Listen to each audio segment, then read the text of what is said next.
Hi everyone, Suzelle, the mortgage girl over here, changing the scenery a little bit on how I do my videos. So I'm coming back from a dealership. My husband wanted to trade in his car, and so I'm sitting there, I'm thinking about every single time that I have a client that comes in and I pull their credit and they don't know why their credit is down, and I go in the recent inquiries and I see that they had in one day 12, 15, 18, 20 inquiries, and I asked them, did you recently buy a car or went to try to get a car?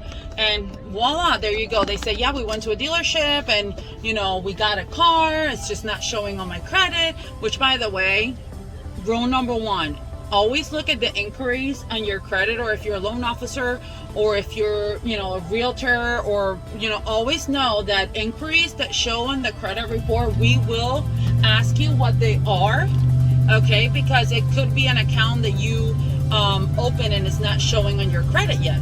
So I want to make sure that when we're looking at your credit and we look at the inquiries, we're always going to ask you if you got a new credit line, or if it's if you apply with a different mortgage company.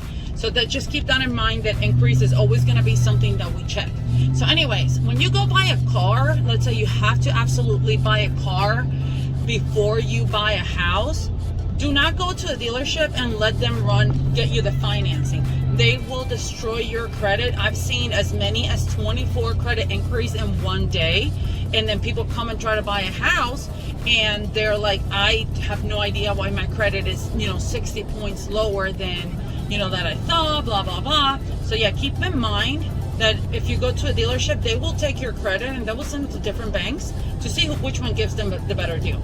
So if you absolutely must get a vehicle, make sure that you get your own financing. You can go to your financing, your financial institution, your bank, whoever you do your retail banking with.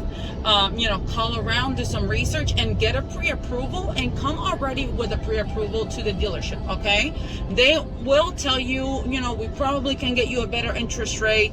Let me tell you, once they've pulled your credit and they've sent it to too many banks, by the time you're done, they're gonna say, well, too bad, we cannot match that interest rate because your credit went down, blah blah blah, or your credit is this much. Well, duh, you just got done running my credit 20 times. So rule of thumb, so that the inquiries don't affect you, make sure that you bring your own financing if you absolutely must get a car. And now that we're talking about cars, let me tell you something. If you have a car payment on your credit, whether you're first or second, and my favorite is when I get people say, well, that car's not mine, I don't even drive it, I'm just a co-signer, I'm second on the loan. I'm like, it's on your credit, you're just as responsible as the person driving it. Just because you're not on the registration, just because you don't drive the vehicle, doesn't mean that you're not responsible for the liability itself. Listen, the liability for the car payment, that's what we hit you with. So make sure that if you're co-signing for someone, and let's say you absolutely have to co-sign for someone and you're in the process of buying a house, either don't. My suggestion is always going to be don't co-sign. But if you had to co-sign, just know that the only way to not count that car payment against you is if you have 12 months of bank statements showing that the other person on that loan who is responsible for the payment, 12 months bank statement showing that they have been paying that car on time. If the car was deferred because of COVID, you're done. If they missed one payment because the bill got lost, you're done. So think about, whenever you co-sign for someone to buy something on credit, think about all the things that they could possibly do wrong on that account that could potentially affect you. I always tell my client, don't buy a car if you don't have a house, because guess what? You cannot sleep in the car. You cannot live in the car. So if you're, if you absolutely must because you have to make it to work and you have to get a car, by all means, I know life happens.